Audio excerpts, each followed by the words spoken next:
Мислите си, че отровни са само змиите, паяците и жабите? Грешка.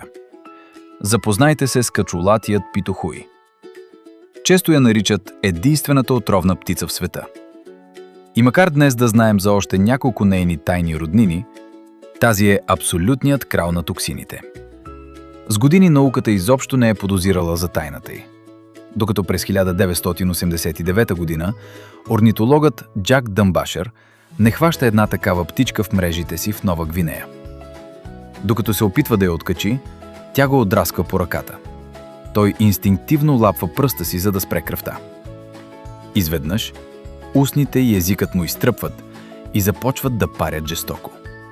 Така, по трудния начин, науката разбира това, което местните племена са знаели от векове. Кожата и перата на тази птица са пропити с батрахотоксин. Това е абсолютно същата смъртоносна отрова, която използват малките цветни жаби в Южна Америка. Как е възможно птица в Азия и жаба в Южна Америка да имат едно и също биологично оръжие? Отговорът е в храната. Питохуй не произвежда отровата сама. Тя просто обожава да яде един специфичен вид токсични бръмбари.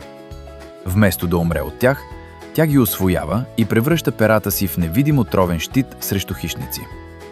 Така че, ако някога се озовете в Нова Гвинея и видите тази оранжева красавица, просто и се порадвайте отдалече.